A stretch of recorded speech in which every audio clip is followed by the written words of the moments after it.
पहले तो मैं सबका धन्यवाद देना चाहता हूं, जो आए और जो नहीं आए।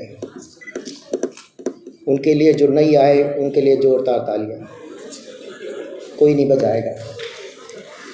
सुनने वाले बहुत कम हैं। सुनने के लिए कान चाहिए। कान की दो इंद्रियां होती हैं, एक सुनने वाली, एक समझने वाली, लेकिन हम सुनते नहीं हैं। डॉक्टर राजपाल बोलेगा, कोई नहीं है। देखो कितनी बड़ी बात है।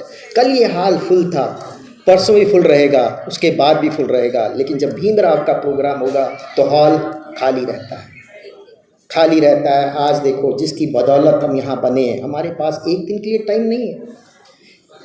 आरपी सेंटर डे बना, पूरा हॉल भरा हुआ था, सारी सिस्टर्स थी, क्योंकि हम डर से काम करते हैं। हम डंडे के गुलाम हैं। तालियां, बिना डंडे के काम नहीं होता है।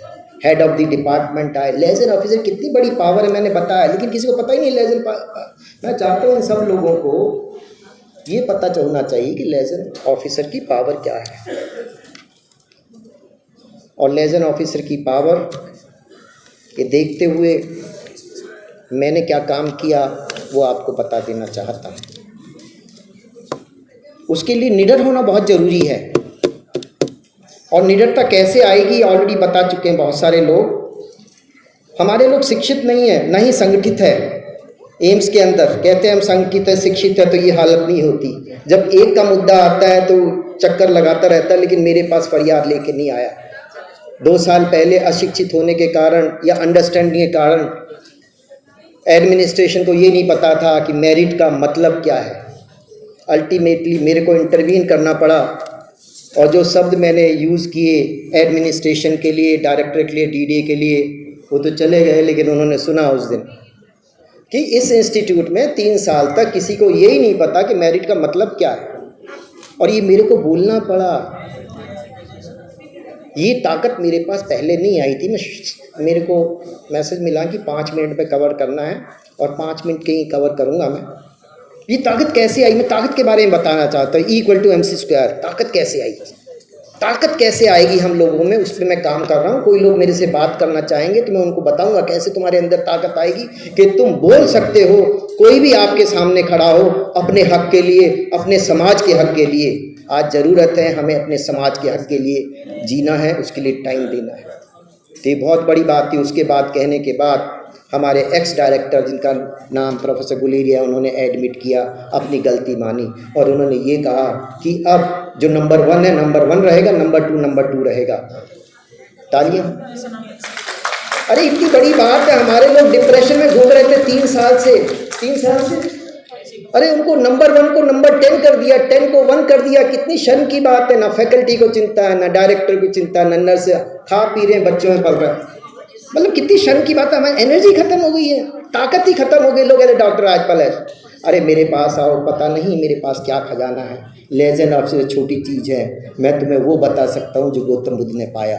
और इसी स्टेज पे 2005 के अंदर मेरे से किसने क्वेश्चन किया था, और तब से मैंने देखा कि मैंने गौतम बुद्ध को पढ़ा, कबीर को पढ़ा, लोगों को पढ़ा। आज गौतम बुद्ध का जिक्र हुआ, कबीर का जिक्र हुआ। ये सब इसलिए हुआ कि हम भीमराव अम्बेडकर जी की वजह से शिक्षित हुए। बताना तो मैं बहुत चाहता हूँ, लेकिन एक बात है कि जागृत होना बहुत ज़रूरत है। गौतम बुद्ध ने जागृत किया हमें। वो कैसे जागृत किया, एनलाइटन कैसे हुआ? जब आप एनलाइटन हो जाते हैं, आपकी पावर बढ़ जाती है, मन खत्म हो जाता है, आप समाज के लिए काम करते हो, आप अपने लिए काम नहीं करते। जो लोग मेरे से अलग से सुनना चाहते हैं उनको बाद में बात करूँगा, क्योंकि इस वक्त सिर्फ पेट की भूख है। क्या है? पेट की भूख। हम लोग पेट की भूख के लिए जिंदा रहते हैं। और भीमराव अम्बेडकर जी ने क्या कहा उसके बाद? गौतम बुद्ध बुद्धत्व को उपलब्ध हो। समझ नहीं पाए बुद्धत्व क्या होता है। मतलब तुम्हें आत्मिक खुराक ही नहीं है, तुम पेट के लिए जी रहे हो, मर रहे हो, सदियों से वही तड़फे हुए हो। तुम्हें आत्मिक भूख ही नहीं है, तुम्हें यही नहीं है कि तुम्हारी आत्मा भी रहती है। जागृत करना, लोग मजाक में ले, डॉक्टर राजपाल फालतू की बात करता है। मैं फालतू की बात करता हूँ, लेकिन शुक्र है भीमराव अम्बेडकर जी का कि आज मैं उस दिशा में हूँ जहाँ मेरा दूसरा जन्म शेड्यूल कास्ट में नहीं होगा, हायर में होगा, क्योंकि मेरी स्पिरिचुअल प्रोग्रेस हाई लेवल पे है, जो कि भीमराव अम्बेडकर की जगह से। पढ़िए गौतम बुद्ध ने क्या दिया। उन्होंने एक विधि दी, ध्यान की विधि। सब लोग करिएगा, देखिएगा।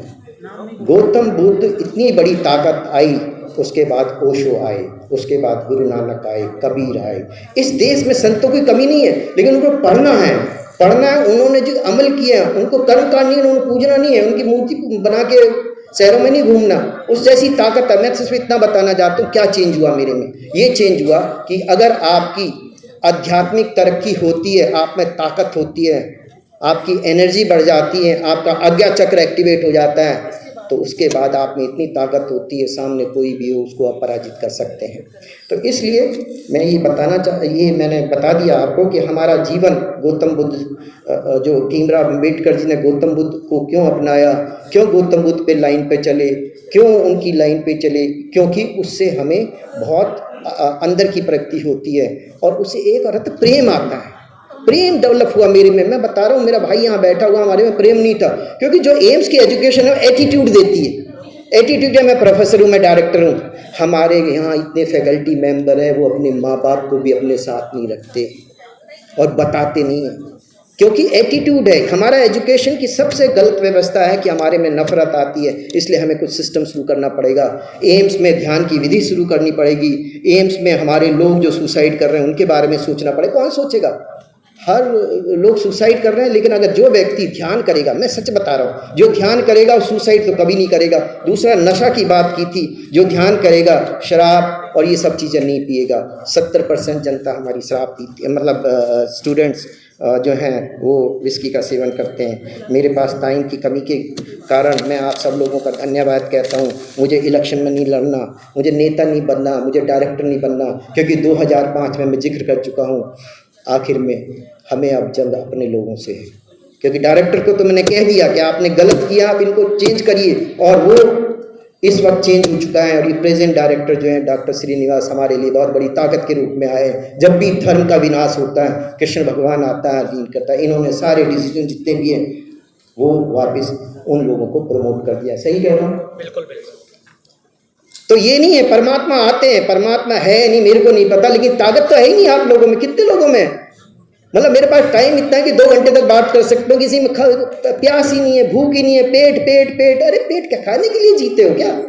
जानवर हो क्या? आध्यात्मिक खुराक के लिए पैदा हुए हो, जिसके लिए एम्स का है, शरीर माध्यम धर्म खलु साधनम, अपनी स्पिरिचुअल प्रोग्रेस के लिए। गौतम बुद्ध ने यही तो कहा कि अपने चेतना को विकसित करो, कॉन्शियसनेस को विकसित करो। आप कुछ भी करते हो, चेतना को विकसित करो, अगला जन्म आपका इंसान का मिले ना मिले, लेकिन यहाँ आनंदित रहोगे, खुशी रहोगे, और कोई डिप्रेशन नहीं हो, टेंशन नहीं हो। सबसे बड़ी बात तो है कि बीमारी नहीं होगी, और बीमारी भी होगी तो उसका असर नहीं हुआ।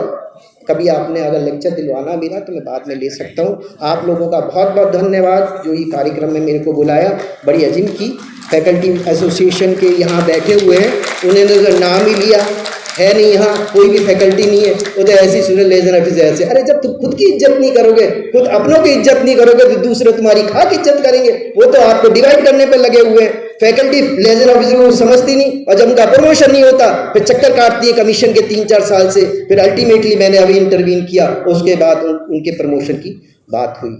जय भीम, जय भारत। ठीक।